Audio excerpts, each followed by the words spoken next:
temos mais análises dessa eleição com a Denise Campos de Toledo. E eu converso agora com Marcelo Suano, que é cientista político, professor de Relações Internacionais do IBMEC São Paulo. Boa noite, Marcelo. Boa noite, eu cumprimento a todos os ouvintes, todos os telespectadores e a equipe da Gazeta, que é fantástica, como todo mundo sabe. Eu agradeço muito a sua participação e vamos falar pelo que está sendo apurado até agora, uma coisa que chama atenção. Em nenhum momento o presidente Bolsonaro ficou atrás do ex-presidente Lula.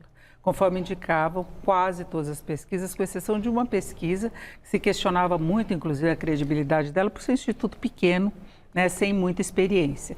Falta muito ainda para apuração, né, nós passamos pouco aí da metade, mas o que pode estar acontecendo na sua avaliação?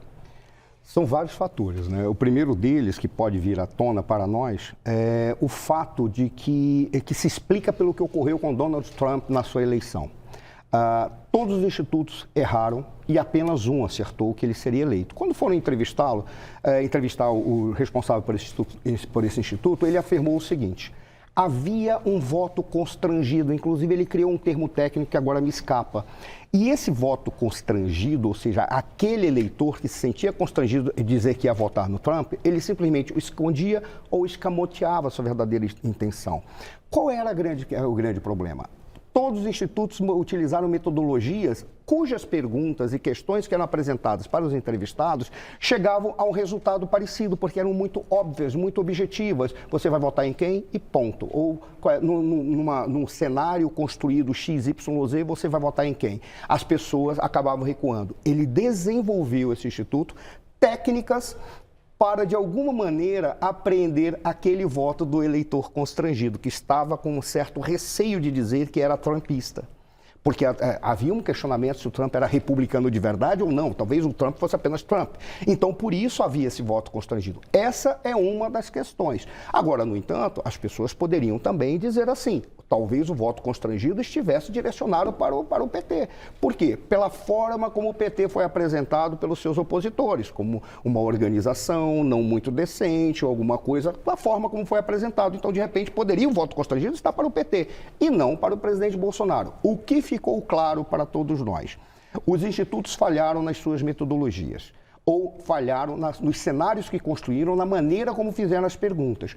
Porque, independentemente do que vai acontecer nessa segunda virada, nesse segundo momento, ali eles já fracassaram. Porque, pelo que eles apresentaram, era para o presidente Lula começar ganhando e, no final, virar os 50%. O que nós estamos observando agora? Tem o presidente Bolsonaro em primeiro lugar, o presidente Lula em segundo lugar, que se aproxima porque estão sendo trazidos os votos do Nordeste, algo que normalmente atrasa, mas já estão sendo trazidos esses votos. E quando vocês colocam, se chegar o voto do Nordeste e mantiver a diferença, mesmo que seja mínima, do Bolsonaro para o Lula, ocorre a probabilidade, ou a possibilidade, melhor dizendo, de, inclusive, o Bolsonaro dar uma alavancada e, quem sabe, ganhar no primeiro turno. Isso seria um fracasso para todos os institutos. Por qual razão? Porque significa que eles têm que rever as suas metodologias. E a simples apresentação de que eles representam uma foto do momento e, na realidade, uma campanha eleitoral é um filme com várias fotos, foi por água abaixo. Agora, a gente teve as pesquisas tendo uma tendência meio que conjunta, com algumas divergências de alguns números, mas elas caminharam juntas. Em relação ao que se projetava para o primeiro turno, pelo menos, houve inclusive uma tendência de crescimento de Lula nas últimas semanas e uma certa parada do avanço de Bolsonaro.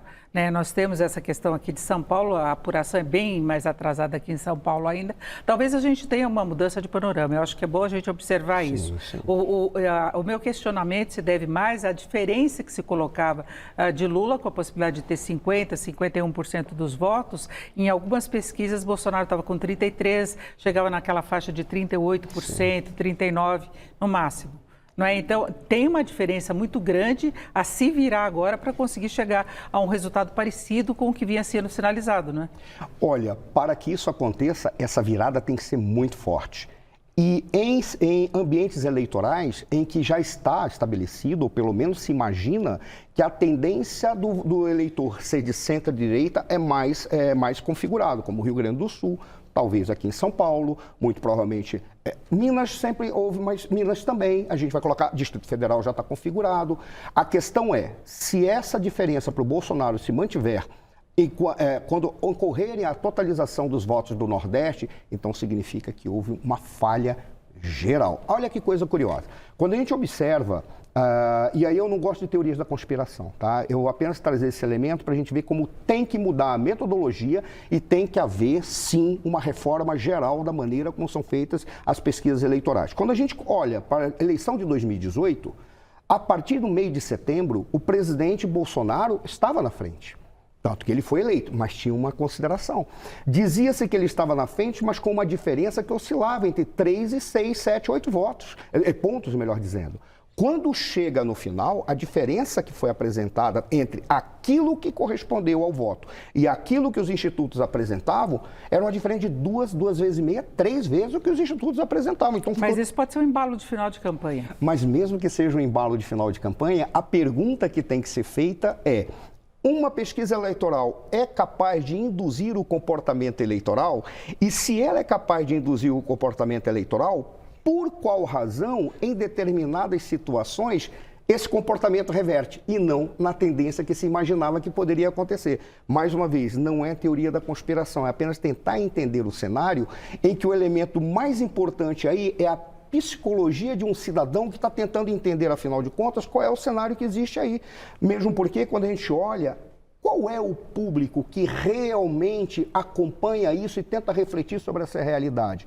É um público que tem um certo desempenho de formação, porque a grande massa, ela não é porque ela não é culta, é porque ela não tem tempo para ver. Ela tem que pegar 3 horas, 4 horas de condução, ela tem que sair desesperada, ela não tem tempo para comer. E quando ela pega extratos apenas daquilo que está sendo debatido.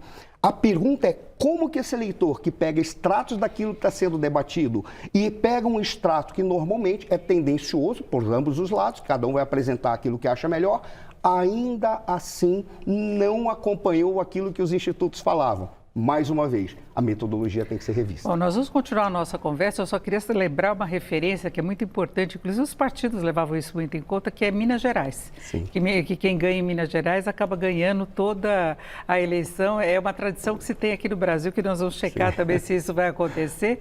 Eu quero falar mais sobre isso e nós vamos antes conferir mais números a respeito da apuração. Continue com a gente. Vamos com as análises da apuração com a Denise Campos de Toledo. E eu continuo conversando com Marcelo Suano, que é cientista político e professor de Relações Internacionais do IBMEC São Paulo. Marcelo, como é que você avalia agora? Está quase empatada aí a situação nessa apuração entre o presidente Bolsonaro e o ex-presidente Lula, né? Os dois estão dividindo. Nós, como conferimos também, poucos estados, na verdade, estão bem avançados. Você vê alguma condição de se ter aquela situação que vinha sendo retratada pelas pesquisas? Bom, ter aquela situação retratada pelas pesquisas, eu acho que não dá. Tá? Vai ser muito... tudo é possível. Agora vamos tentar verificar na probabilidade. Nós já tivemos 2/3 das urnas apuradas, 66%. Falta 1/3. Para que dê aquilo que foi retratado pelas pesquisas, nós teríamos que ter que nesse 1/3 que resta, pelo menos 2/3 acompanhem ou vote totalmente no Lula e deixe de lado o presidente Bolsonaro. Seria necessário isso. Então, a tendência, da minha perspectiva, observando o quadro e o percurso que está sendo feito, é de que eles permaneçam equilibrados, talvez o Lula ultrapassando com pouco ponto. Essa é a tendência. Pode acontecer a qualquer momento de dar um solavanco ou um ou outro, na realidade, disparar e até ganhar no primeiro turno. Pode acontecer isso? Pode. Mas a tendência, a probabilidade é que isso não ocorra. No entanto, se porventura, mesmo que, melhor dizendo, o presidente Lula ultrapasse e neste primeiro turno ganhe, forçando o segundo turno, todas as pesquisas foram colocadas por água abaixo. Por qual razão? Mais uma vez, quando se fala de metodologia, que são metodologias científicas, qual é o problema? Você tem que escolher a forma como vai ser feita a consulta, qual é o conjunto de perguntas que vai ser feito, quais são os espaços da amostragem que vai ser feita, como é que se dá o sorteio, porque o sorteio tem que levar em consideração dados, por exemplo, do IBGE, para saber a proporcionalidade que vai ser consultada em cada lugar. E nós estamos com o censo atrasado. E nós estamos com o censo atrasado.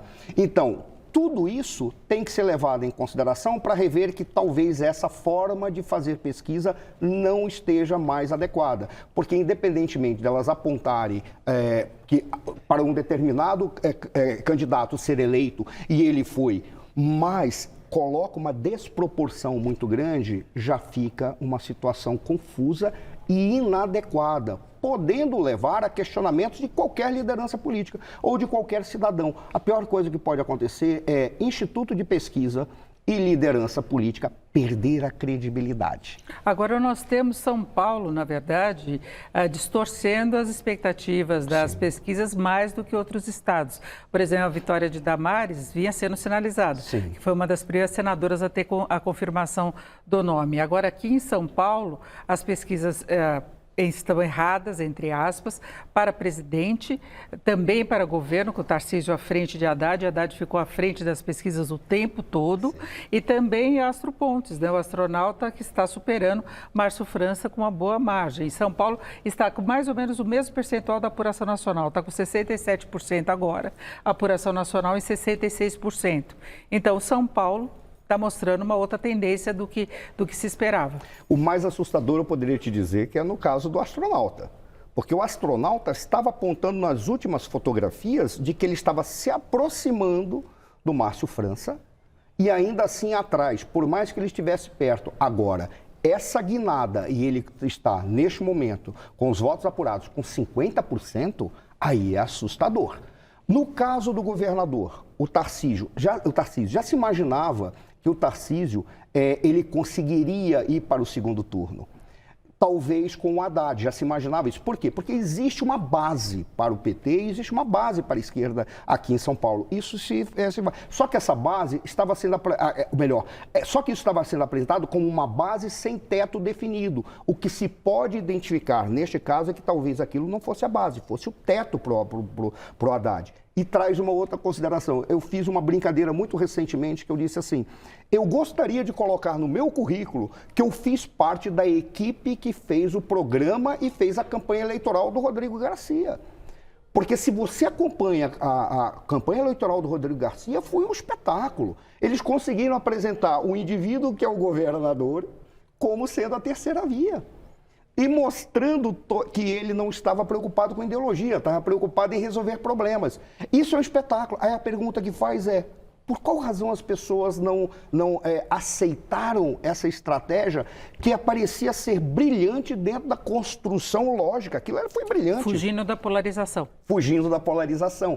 Aí o que se verificou? De repente, ele apostou que, tendo a polarização nacional refletida no cenário estadual, o Rodrigo Garcia poderia ser a terceira via e voltar e se apresentar como o cara que solucionaria essas clivagens. Deu errado. Significa o quê? Que as pesquisas para o cenário nacional refletiram aqui na tendência eleitoral do estado de São Paulo, que não engoliu, e a polarização se refletiu aqui, só que está refletindo também a tendência que a gente está vendo, que o governo, o presidente Bolsonaro e essa ala mais à direita está recebendo uma boa guarida da população paulistana e paulista. Talvez mais no interior de São Paulo, talvez a capital. A capital já elegeu, inclusive, representantes do PT, mas nós vamos falar de PSDB mais, só que a gente tem mais definições dos estados e vamos conferir agora. E prossegue a análise das eleições. É com você, Denise Campos de Toledo. Marcelo, só nós estamos questionando aí os resultados que vinham sendo sinalizados pelas pesquisas, mas nos estados, nos demais estados, de modo geral, a gente tirando São Paulo, não houve tanto erro assim. São Paulo pode ter sido a grande surpresa? Eu diria que São Paulo não é que seja uma grande surpresa, é que talvez as pesquisas não quiseram ver aquilo que as ruas apontavam, né? O eleitor paulista ele é mais conservador, isso se sabe, isso já é notório. Não à toa, o ex-presidente Lula buscou o Alckmin como vice-presidente, porque buscou alguém que é identificado com um perfil conservador para tentar, de alguma forma, trazer esse eleitorado conservador para ele. Veja, São Paulo, eu acho que ali foi uma insistência das pesquisas em quererem não ver ou não fazer as perguntas para as amostragens adequadas. Talvez tenha sido isso. Apesar de, a desproporção é muito grande. Aquilo que aconteceu com o Tarcísio e aconteceu com o astronauta não tem explicação, exceto realmente erro. Nos demais estados, você já encontra algo que já é mais consolidado. Por exemplo, já é mais consolidado que o Nordeste ele seja mais à esquerda, ou mais petista, ou mais lulista, porque isso tem que ser visto. Será que é mais esquerda? Porque se fosse mais esquerda, ele teria votado mais no Lula e mais no Ciro. Não colocaria a Simone Tebet no meio, porque a Simone Tebet ela é centro-direita.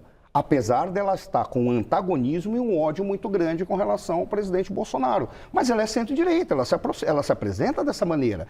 Apesar de pegar pautas da esquerda, ela é centro-direita. Então a gente diz assim, será que é mais à esquerda? É mais petista? Não se sabe, talvez seja mais lulista, porque tem a memória daquilo que foi feito nos primeiros momentos do governo Lula, que olhou para o Nordeste e disse, nós temos que resgatar a sua dignidade. Que foi um discurso que caiu muito bem, apesar de tudo aquilo que o presidente Bolsonaro fez nesse momento, tentando mostrar que as obras que ele fez ou os auxílios que foram dados foram muito bem, mas tem uma barreira política muito grande no Nordeste para qualquer indivíduo à direita que tenta entrar. E tem uma memória também, né? Tem uma memória também, isso é fato, isso a gente não pode discutir. Por isso já se esperava no Nordeste isso. Tanto que a questão era, vai se esperar chegar à contabilização dos votos, a contagem, melhor dizendo, dos votos do Nordeste, para verificar o momento em que vai dar o salto e saber se no Sul e Sudeste vai ter uma nova virada. Essa é a expectativa agora nesses 25%, porque já chegou a 75%, nesses 25% de contagem que restam. É uma coisa que mais se aponta, pode acontecer de não ocorrer isso. Haverá segundo turno. As estratégias vão mudar. E ali, primeiro ponto, consolidar a sua base eleitoral. E como é entrar na base do outro?